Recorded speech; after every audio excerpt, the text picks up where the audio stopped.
Dengarkan. Darren yang terlihat sangat lesu kini segera berjalan ke arah mobilnya untuk segera kembali ke rumah. Di dalam hatinya saat ini, berkecamuk berbagai persoalan yang anehnya datang hanya dalam waktu beberapa jam saja. Hari ini, semua serba tidak menjadi baginya. Dia benar-benar tidak menjalani mata kuliah karena pikirannya tersita oleh beberapa masalah yang seperti datang sekaligus menghantam ulu hatinya. Tiba di rumah, dengan langkah gontai Darren keluar meninggalkan mobilnya lalu segera terduduk di ruang tamu. Beberapa orang yang menyapanya sama sekali tidak digubris olehnya. Hal itu tentu saja membuat orang-orang yang berada di rumah itu heran dengan perubahan sikap Darren. Aku tidak bisa diam. Aku harus merebut kembali Aureli dari siapapun yang mencoba untuk mendekatinya. Aku tidak peduli, walaupun itu adalah Duff sekalipun, kata Darren dalam hati. Dia segera menuju ke kamar mandi dan berendam dalam waktu lama di bak mandi. Mungkin dia ingin mendinginkan suasana hatinya saat ini. Entah karena terlalu lama berendam, Darren akhirnya terkejut juga karena dia melihat bahwa jarum jam di tangannya sudah menunjukkan pukul 4 sore. Menyadari bahwa dia harus mencegat Reynolds yang saat ini ada janjian untuk menonton film bersama dengan Aureli, Darren pun bergegas mengeringkan badannya lalu buru-buru berjalan menuju kamar untuk berpakaian. Selesai berpakaian, dia langsung menyambar kunci mobilnya, lalu segera berlari menuju ke arah mobil. Tak lama kemudian, sudah deru mobil pun terdengar. Mobil yang dikendarai oleh Darren saat ini meluncur dengan kecepatan tinggi menuju pusat Quantum City. Tujuannya adalah mencari mobil milik Reynolds di area parkir. Tidak ada mobil Ray di sini. Berarti dia belum sampai, kata Darren dalam hati. Tidak mau menunggu di sana, dia pun segera menjalankan kembali mobilnya ke arah dari mana tadi dia datang. Sampai di jalan sepi, Darren pun memarkir mobilnya di bahu jalan dengan tujuan untuk mencegat mobil yang dikendarai oleh Reynolds bersama dengan Aureli, yang dipastikan akan melintasi jalan itu. Ayo Ray, cepatlah kau datang. Aku sudah tidak sabaran, kata Darren dalam hati, sambil memukul-mukul setir mobilnya. Pucuk dicinta ulam pun tiba. Dari kejauhan tampak mobil milik Reynolds pun melaju dengan kecepatan tinggi dan diperkirakan tidak sampai 1 menit lagi pasti akan melintasi jalan itu. Darren yang saat ini sudah dibakar oleh api kecemburuan, langsung saja melintangkan mobilnya di tengah jalan. Dia tidak peduli dengan maki, sumpah, dan serapah para pengguna jalan yang lainnya. Dit! Terdengar suara berjepit ban yang terseret di aspal. Kini dari dalam mobil yang mendadak berhenti itu, keluarlah Reynolds yang tampak sangat kesal. Dia mengenal bahwa mobil yang sengaja dilintangkan di depan jalan itu pasti mobil milik Darren. Sambil berteriak, Reynolds pun langsung menghampiri mobil tersebut. Hei Darren, sudah gila kau ini. Apa yang kau lakukan? Tanya Reynolds dengan marah. Ray, kau pernah mengatakan bahwa kau jantan dan aku juga jantan. Maka, aku menunggumu di simpang depan sana.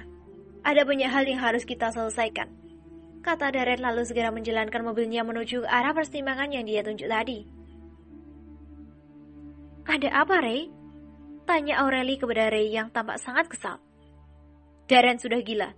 Mungkin dia ingin menantangku untuk berkelahi, kata Reynolds lalu segera memutar mobilnya untuk mendatangi mobil Darren yang telah terparkir sekitar 50 meter melewati simpang tersebut. Di Kryptonite Clubs, Duff Clifford yang dendam kepada Darren segera menelpon Zarko untuk meminta bantuannya. Duff sangat kesal dengan Darren yang memilih bergelut dengannya tadi di kampus. Sejujurnya, Duff sangat ingin membantai mantan sahabatnya itu.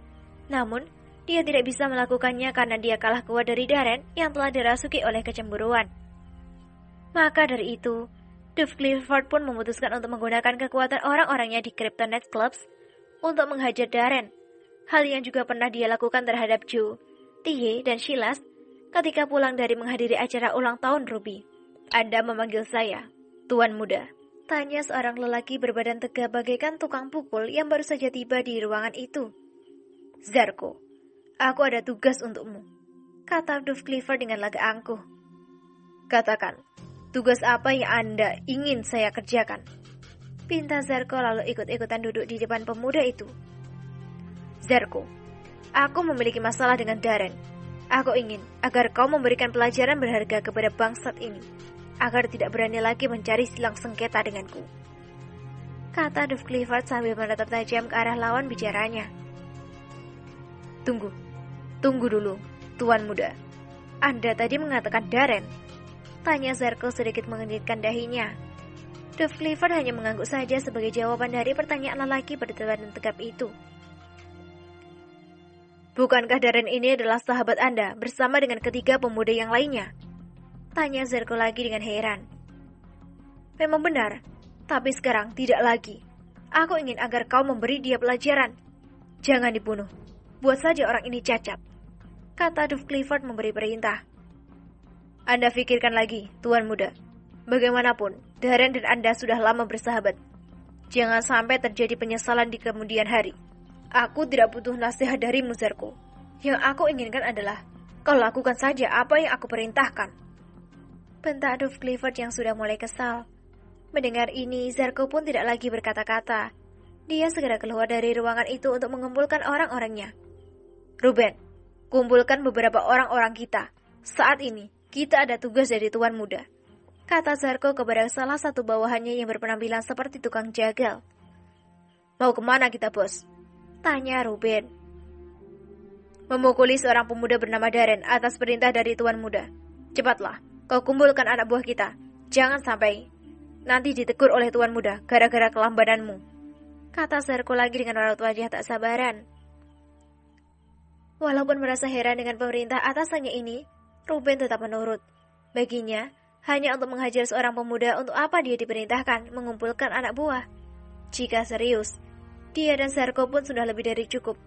Namun, baginya ya sudah. Karena semakin ramai orang-orang yang ikut, akan semakin mudah bagi mereka melakukan pekerjaan. Dan uang pun akan cepat didapatkan. Tak lama setelah itu, tampak sekitar 10 orang berjalan dipimpin oleh Ruben dan langsung menghampiri di mana Zarko sedang menunggu. Bos, kami sudah siap, kata Ruben mengatakan bahwa saat ini mereka telah siap untuk berangkat. Mari ikuti aku. Aku tidak tahu pasti di mana harus mencari Darren ini, kata Zarko. Bos, sebaiknya kita berpencar saja. Andai kami yang menemukan Darren itu, kami akan menghubungimu. Begitu sebaliknya, kata Ruben memberikan pendapat. Baiklah, begitu juga boleh. Ayo kita berangkat sekarang, ajak Zarko. Tak lama kemudian, 4 unit mobil pun bergerak meninggalkan Kryptonite Club itu, menuju ke 4 arah berbeda guna mencari keberadaan Darren dan menghajarnya sesuai dengan keinginan anak majikannya itu.